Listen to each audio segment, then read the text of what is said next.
So we're here with Rebecca Drobis. She is a freelance photographer.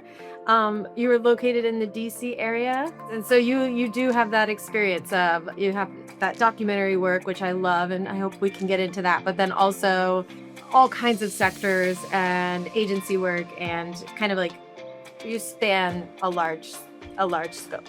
That's accurate. I would say the coalescing force is that I have always photographed people, and so it's just who is the client and what's the final output.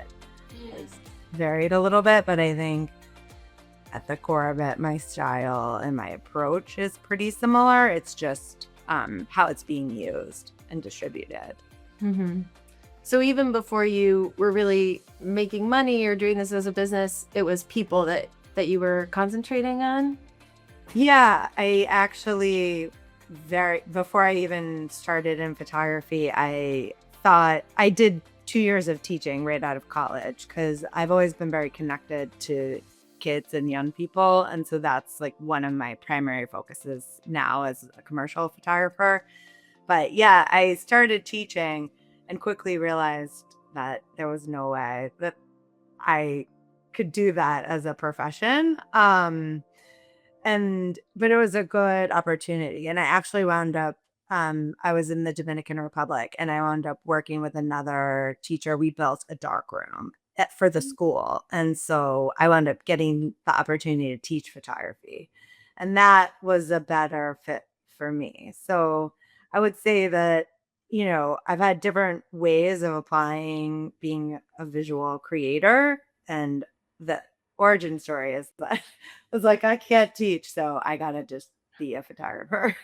And most people, they can't do so. What is it? If you can't do teach, what's that If phrase? you can't do it, teach it or something. But Those who I can't was like, I can't teach it, so I gotta do it. It was the do it. opposite. Yeah. Like, no That's way. a rare example of the opposite maxim.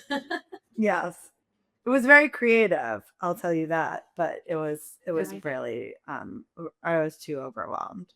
It's good. I mean, it's everyone has like a different way of applying their skill set. So Yeah. the overlapping skill set, I would say, is being able to be an improv artist. Like you have to think very quickly on your feet and you're constantly having to regroup. Um, if like the way that you're teaching a lesson isn't working, then you have to just literally figure out a different way to communicate that information. And I find that all the time on set, where if it's like what I'm trying to communicate to the talent is not getting through to them, like you have to just pivot, pivot, pivot. And I think certain kinds of people have trouble with regrouping really quickly on the spot, but it's like you have to, I mean, especially working with kids. Oh my God. You're constantly regrouping. Um, so Yeah. Rephrasing and rephrasing and reworking. yes, lots of pivots. Well, yeah, I was gonna save it more to the end, but like I think we should just talk about just to get an idea of like your work. It might be cool to talk about the series you did with kids. You were looking to do something creative kind of on your own time. So you just started this project on your own, right? Are you talking about messy kids? Yeah. Yeah. So my career, I've worked commercially in different ways and I started off as like a photojournalist, editorial photographer, and I've always loved working with kids, and then now I'm a parent of young kids. So my client base and my work was very affected by some of the federal funding cuts.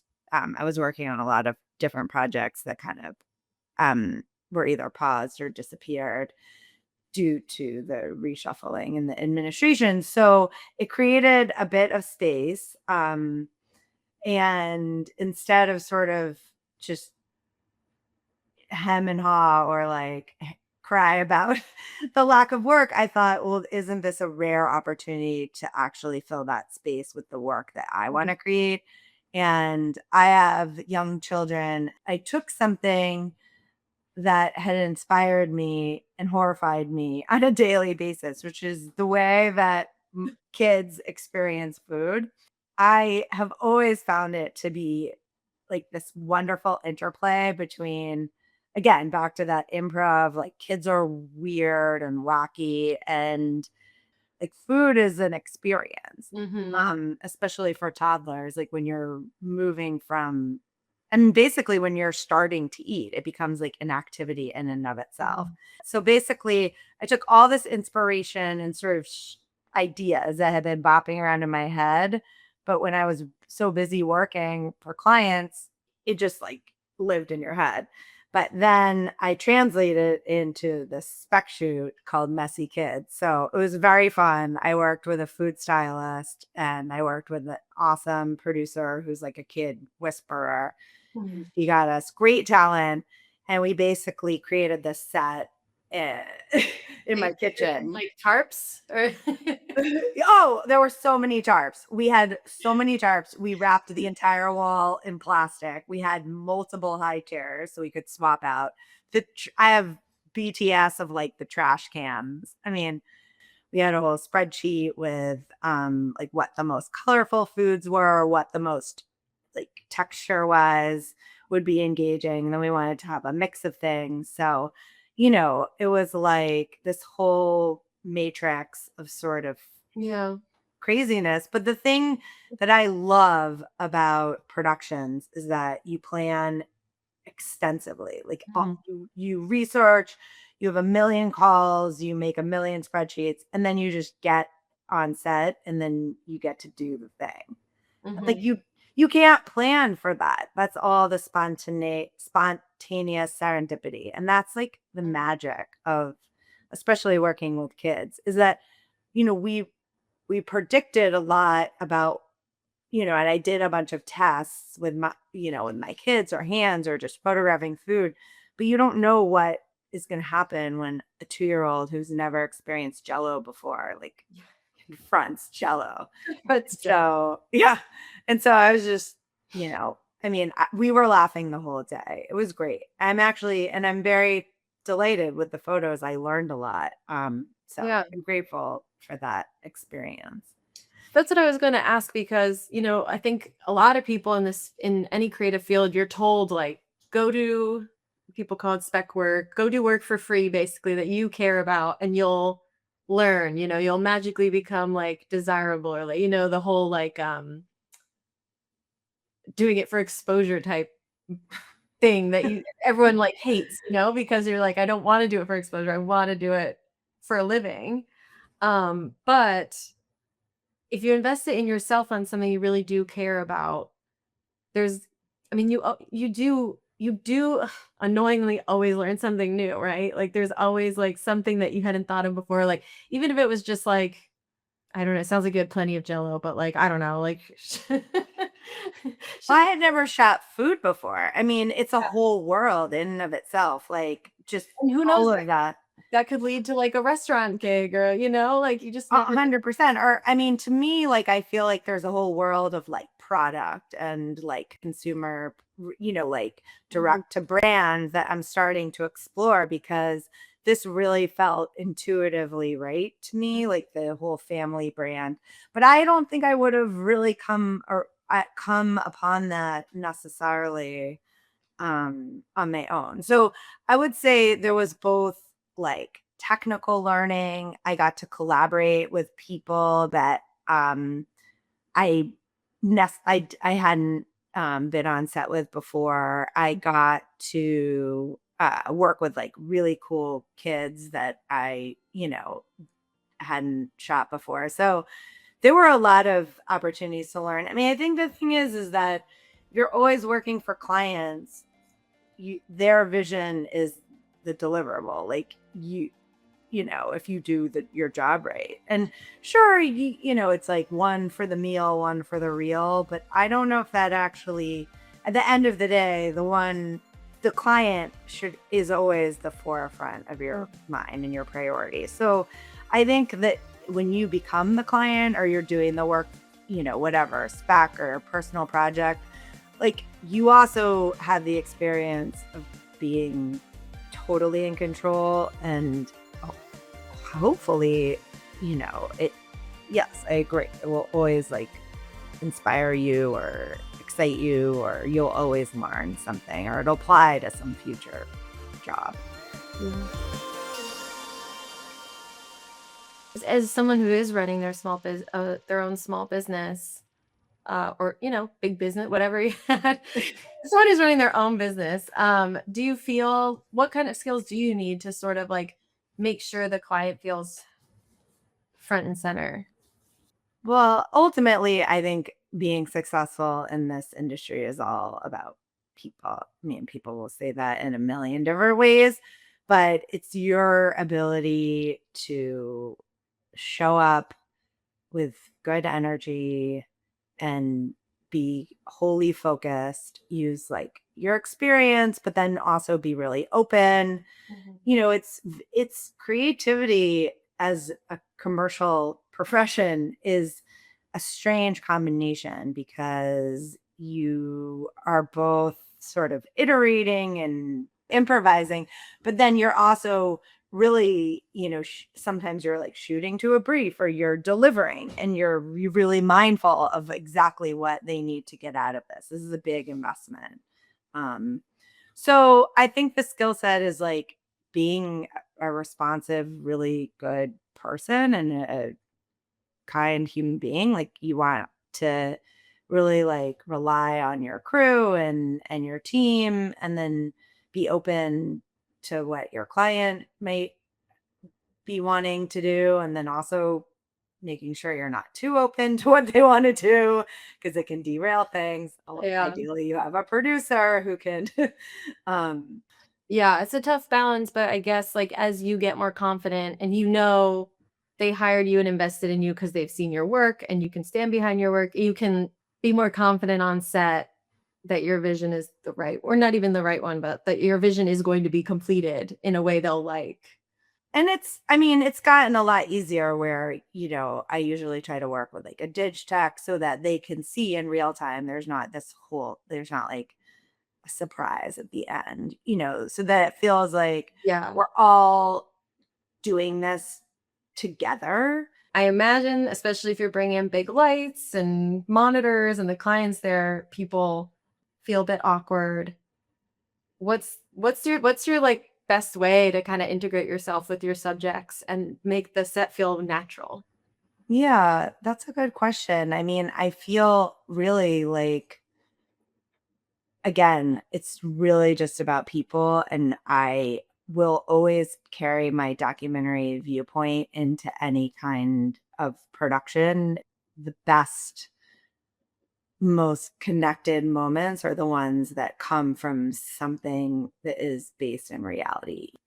I think the most important thing is that human moment. So I am showing up being very curious, being, like I want to actually make this about them and like their lived experience. In whatever way is possible. I mean, sometimes things are moving fast. Like you can't, learn that much in a minute or two, but just taking that time, making everyone feel like calm and safe and like your energy controlling yourself so that you're not like all crazy. And with things that are more sensitive, I think it's just reading the room and having a really good social emotional EQ, Mhm. which not surprisingly is not, that's not like a skill set that everyone has, or if they do, they can override it and make it too much about them. And then they're just magic and then it's just fun, right? All the rest of it, all of the challenges and the spreadsheets and Yeah. all of the rest is like all for Mhm. the so that you can be doing the work. Yeah, you forget it's like a lot of people's like one day away from a desk. Like we're always in new places and on our feet and meeting new people, but they're like, this is the field trip day. Yeah, well, it's like where all the raison d'etre, it's like where all their hard work kind of Mhm. comes to fruition, or you get to like see what it's all about or get out in the field. What piece of equipment, if you could have only one other piece of equipment, what would it be? um, I mean, besides like a camera and a Yeah, lens, besides, I'll give you the camera. I mean, a light source, like at least a strobe or two or a reflector. I mean, I started off just shooting natural light. Like, I'm not, gear is just a means to an end. I really am not like Yeah. overly focused on the technical.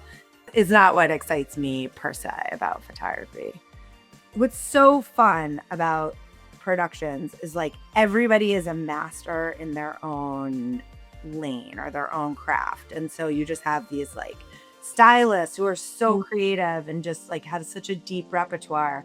And then, grip teams that are so smart and can like make it look like 4 o'clock on a, October 24th or whatever it is that you want. And like they are so exceptional at doing that thing. And it's like everybody has a purpose and it's like this well orchestrated dance. It's so beautiful. And it's so cool to like see how many different creative ways you can support the end product. Ultimately, you have to know every role, Right. but there are going to be people that are always better than you because that's what they've specialized in. So like you have to trust them and you brought them on. So you give them And that's a hard skill. Like, I think too, I mean, you're a good example of this is like that you need the soft skills and you care about the soft skills and you work your whole life to make these skills marketable. But then also you're running a business. Like, are you your own accountant? Like, I mean, a lot of people have to, especially when they're starting, be a social media manager. Like, you're delegating. Like, are these skills you had to learn as well? I think that, first of all, just the whole idea that you're running a business, I mean, that's a great point because I think a lot of people come at this and just are like, oh, I just want to shoot pictures and like, I just want to do this thing. It takes a little bit of a wake up call to realize, like, oh, wow, the pictures are just a byproduct of the small business. If you have to do the marketing and the accounting and get the licenses and do all the red tape things and the admin and so it took me a bit to get there, like, but that being said, I am at the point that I'm so grateful for where I outsource absolutely everything that I can outsource. But ultimately, I do know how to do those things because I have to, because I'm like the boss and I'm paying these people to do it. So Yeah. they're better than me and they're faster than me and they like it more than I do. So that's why you pay them so that you do the only you things. Yeah. Sure, you could do everything, but like you would burn out so fast that you wouldn't be able to show up with like any kind of integrity. The way that I see it is that I am so committed to my career and like what I'm doing, and I love doing it.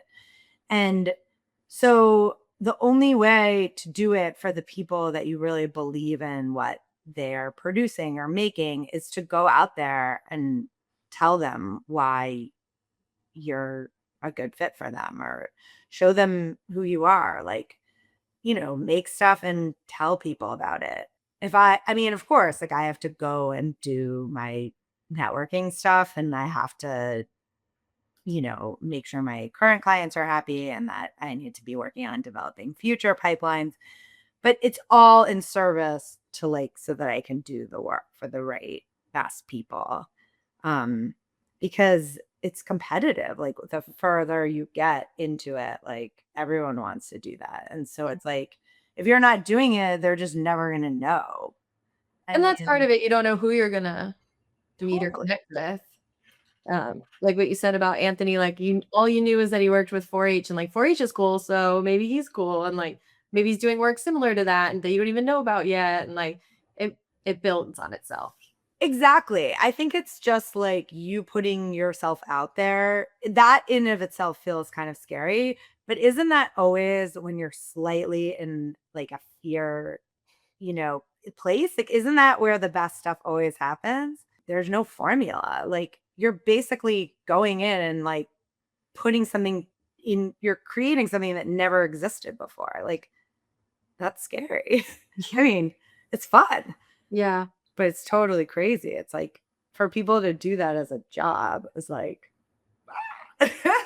I mean, everyone comes, it's like I mean, this industry is filled with so many different kinds of people, and everyone finds like the on ramp of the thing that really jazzes them. And then that's really cool because then you just get to like work with a lot of different people who, like, together, the end product is so much better than just one person going out Yeah. and doing it Yeah. by themselves. Because everyone has like different experiences and different passions, and then you just like, I don't know. I always think of productions as like a party, like you plan it for so long and then you get to just like go to the party. Yeah. So, yeah, well, I'm flattered. Tell Anthony thank you. I hope this is valuable. No, thank you for being on and talking with us today. And thank you for listening to The Strick. If you have any thoughts, we'd love to hear them. Comment here, on Instagram, or LinkedIn. This is a podcast from Istrico Productions. We'll see you all in 2 weeks.